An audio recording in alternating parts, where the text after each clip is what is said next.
English language PowerPoint presentation of Form 4.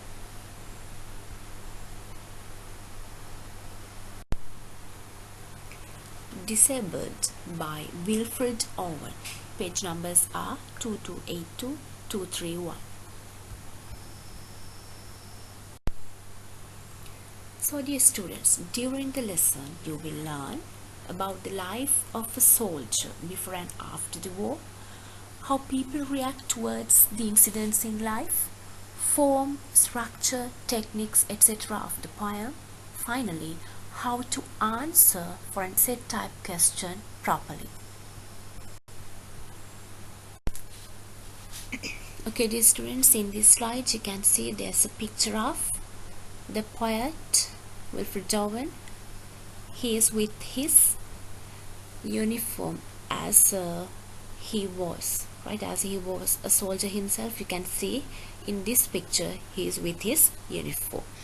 Okay, let's read this information together, right? While I'm reading, I want you also to join with me. Okay, all right, let's read. Wilfred Owen is the best known of the English poets who wrote about the experiences of the First World War. He was strongly influenced by another officer and poet called Siegfried Sassoon. They met, they means Wilfred Owen and Siegfried Sassoon, at Kargilokot Hospital, where they had been sent to recover from shell shock. He died in battle in November 1918, just 7 days before the armistice. Okay, this is the information, basic information we can go through about the poet, right? About the poet who has written the lesson, right? The poem we have to deal with today. What's that? It is Disabled, right? And he is the poet, right? Wilfred Owen. He is the one who has written the poem Disabled.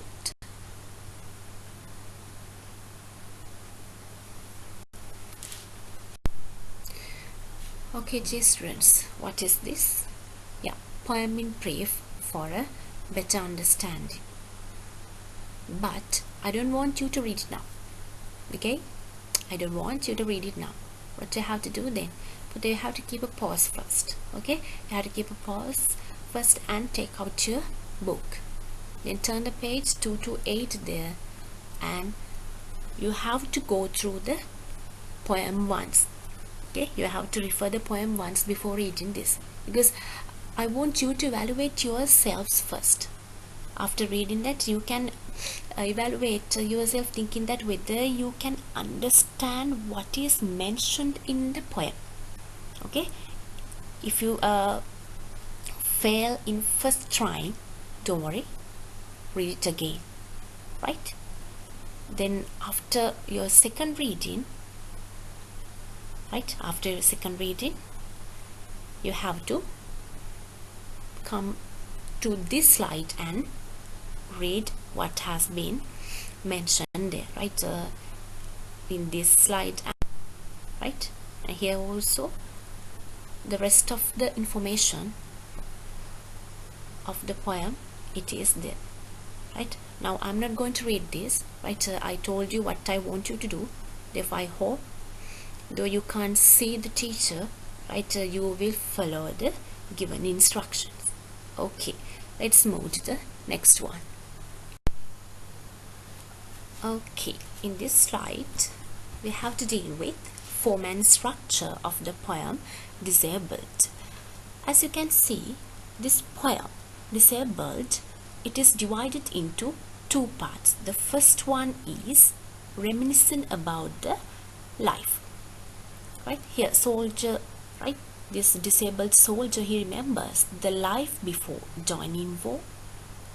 Then the old life. What's that? Old life?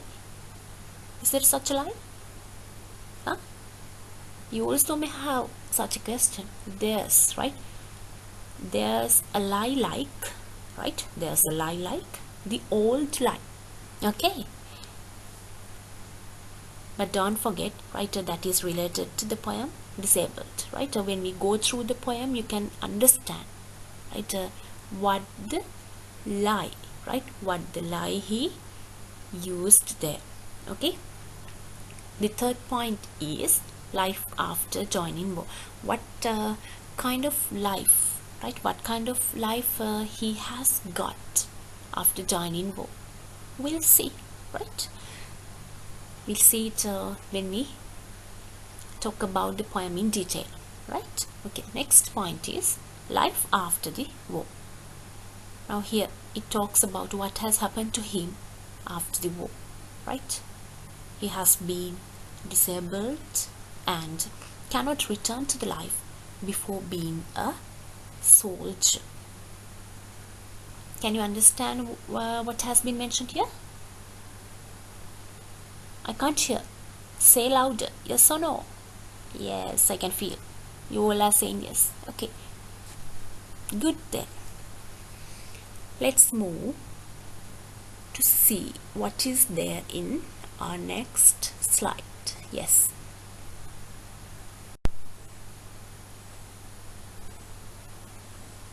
Okay, as you can see in this slide, right, this slide, it talks about the themes of the poem Disabled.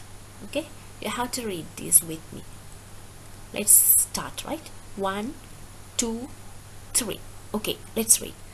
Disability, the pity of war, bravery, distance, horror, right? These are the main themes. These are the main themes we can see in the poem Disabled by Wilfred Owen. Okay, good. Okay, in this slide you can see language analysis of stanzas in brief. From this slide onwards, right, I have written some points which are related to language analysis there, right? Now here some points are there about stanza 1, right? Before reading this book, I want you to take the book near you, right? You have to keep the book with you, because as you can see here, I haven't mentioned the stanza. Okay, I haven't mentioned the stanza, only the language analysis. It's because of that you have to read the stanza. You have to go through the stanza, then after reading the stanza, you have to move to this slide. Okay, not only this slide, right? 2, right? Some points are there which are related to the first stanza. Okay, now tell me that. Okay, though I can't hear, I want you to answer. Tell me that what happens in the first stanza, about what it talks. It tells that disabled soldier, right, he sat in wheeled chair, right? Now with this we can see that he might have been taken to some kind of an institute where normally these kinds of disabled soldiers are taken care of. Now he is there, right? While he is sitting on that wheelchair, right, while he is sitting on that, he can hear the voices of the boys who are playing, right?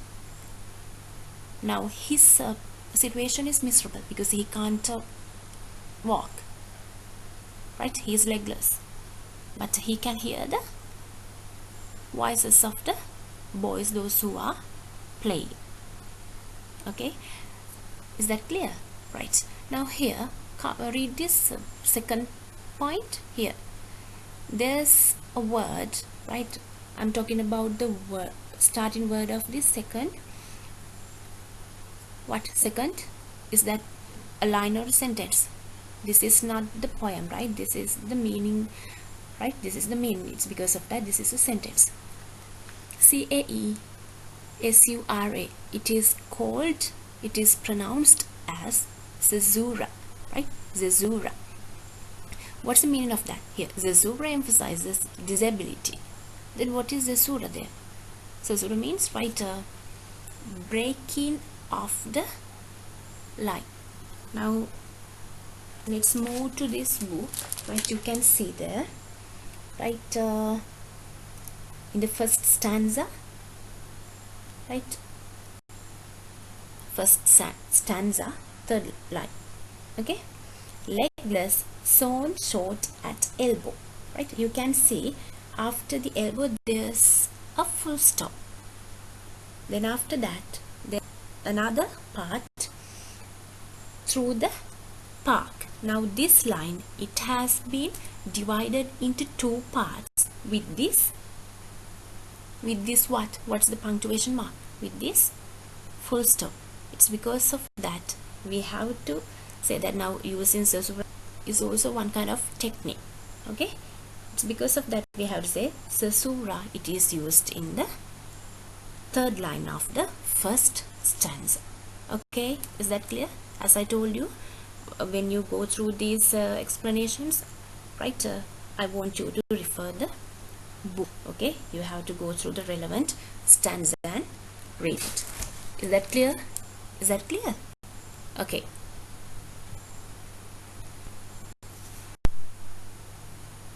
Okay, you can see this picture. Okay, we'll see about what this. Yes, it's about stanza 2, right? With this picture, right, try to guess about what this second stanza is. Yeah, it's about his past and the way, right, the way that he spent it there, because it was, right, it was very joyful one, because he was very handsome, and it's because of that he had the attraction of girls, right? He was surrounded by girls, right? Let's move to the second stanza for a while. Just take the book. Now here, I'm going to read the third line, right? And girls glanced lovelier as the air grew dim in the old times, before he threw away his knees. Before he threw away his knees means before, yeah, before being a disabled soldier, right? Before being a disabled person, right? Actually, rather than person, we have to use before being a disabled soldier. Why?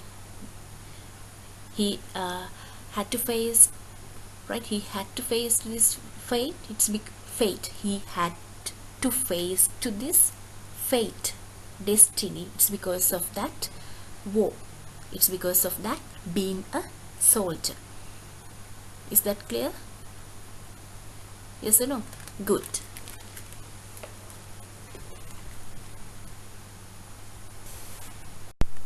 Okay, this is about stanza 3. Now we can see the language analysis of that here, right? In this stanza 3, it talks about the aftermaths of war, right? War, it has turned, right? It has turned a fine man into a disabled soldier. That is the overall meaning of this stanza 3. Is that clear? Okay, before joining war, right, he was a very handsome boy, but after joining war, what happened? He had to, right, he had to be, right, he had to be a disabled soldier, right? Not just a soldier with an honor. What's the adjective which is in front of his name now? Disabled. Okay, did you understand? Right, let's go through this stanza 3 for a while. Now here, There was an artist silly for his face, for it was younger than his youth last year. Now he is old, his back will never brace. Right? Can a person be very old? Can a person be very old after a year? Can a person be like that? It's impossible, right? If a person to be like that, then there should be some kind of an illness, right? There should be some kind of illness. When you talk about people, those who are fine, those who are fit, right? When 1 year passes, we can't say like that they get old after 1 year, but it has happened to this soldier. Why? Because when he was in the battlefield, unfortunately, he lost his legs. It's because of that, right? Now you know that it's because of a bomb blast, right? His body parts, they were gone, right? Now once we have a look of him, right, feel like, right, he has been very old.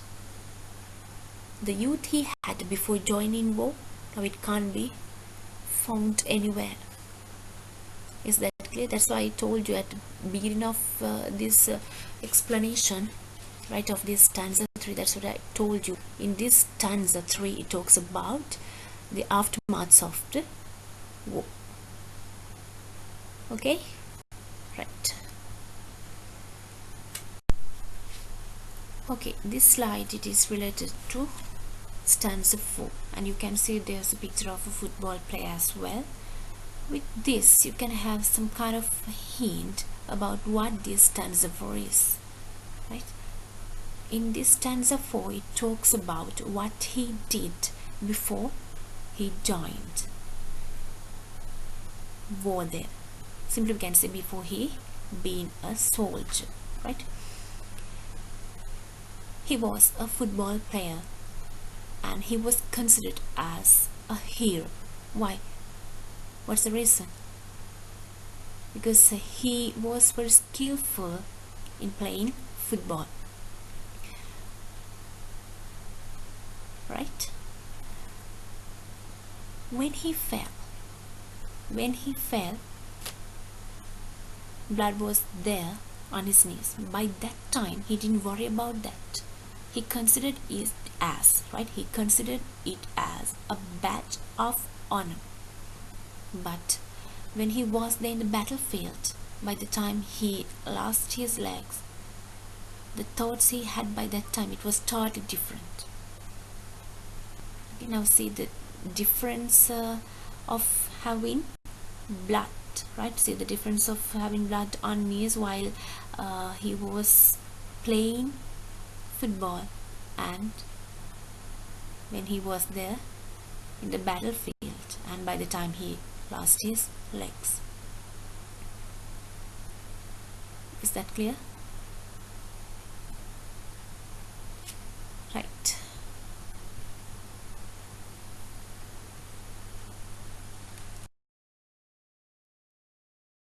Now here you can see some other points related to stanza 4, right? In the first picture you can see a handsome, fine man, right, with that uniform, a soldier, right? As he was told, right, as he was told that he looked like a god in uniforms, right? By that time also, after hearing that, he wanted to just check whether what he was told, whether it was correct or not, right? Because he was in his youth, right? He was in his youth. It's because of that he wanted to do some kind of experiments actually used in his life. Don't forget that, okay? And there was another reason behind him to join war. It was Meg. We can consider Meg as his girlfriend, as she also told him, right? What did she tell? Try to find what that Meg, what that Meg told him. Here, this, right? Someone had said he had looked a god in kills. Who is that someone? Right? We can consider his girlfriend, Meg. Okay. But later on, it has been mentioned like this. In the line, let's count: 25, 26, 7, 8. In the last line of this stanza, he asked to join, he didn't have to beg. Then 27th, it tells like this: that was it, to please the giddy jealous. Here, giddy jealous means, what's the meaning of that? Someone who has betrayed, right? Though that Meg, right? He told him to join war, and once he wore that uniform, he looked like a god, right? Though she told like that, after being disabled, she wasn't there with this soldier. Why? Because now he isn't fine. He has been disabled. It's because of that, right? She abandoned him, right? It's because of that, to indicate that, right? Kind of thing happened to him, right? To indicate that Meg, it has been used. It's the giddy jealous, right? Unfortunately, right, to please such kind of person, he had taken a wrong decision there. Is that clear? Right.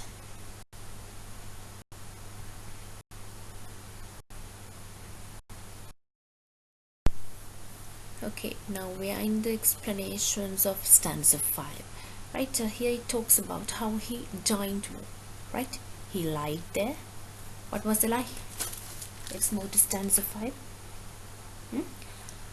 Here, smiling they wrote his lie, aged 19 years. He told that he was 19 years old. Then we can consider it was the age considered to be joined to war, right? By the time he told that he was 19, the officers, right, they didn't want to check what he told, it was a lie or truth. They didn't want to check. They smiled, right, with smiley faces. They just wrote it. What might have been the reason for that? Try to guess. We can say that they wanted more soldiers, right? As they wanted more soldiers to fight with the enemies. They didn't want to check whether that boy, he was lying or not. What he told, they wrote, and he was given a chance to be a soldier. Okay, right. Let's move to next one then.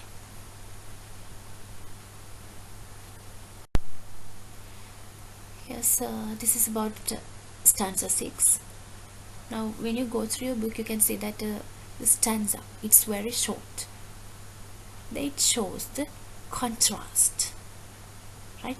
Here it shows the contrast of his life that he had spent and now he is spending. Okay, is that clear? earlier, right? Before being a soldier, he was a fine boy. He was very handsome and he was a football player. Once he was a soldier, a little period of time he could be fine. He could be a fine soldier. But after that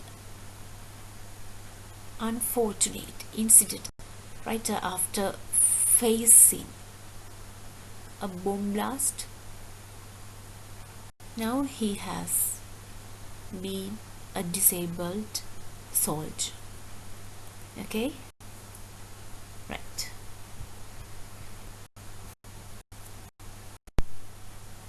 Okay, this is about the last stanza of the poem Disabled, right? In this stanza it shows the uncertainty of his life. Now he doesn't have any hope. Why? He is disabled. No one is there to take care of him. Once he had some people around him, a girlfriend too, and we can say that he might have had some hopes towards his future, but now everything is over. No one is there with him now. The ones who was, right, the one who was with him, the ones who were with him, now no one is there. He is all alone. He has to, right, he has to spend the rest of his life in hospitals and in institutes where the disabled soldiers are taken care of. Okay,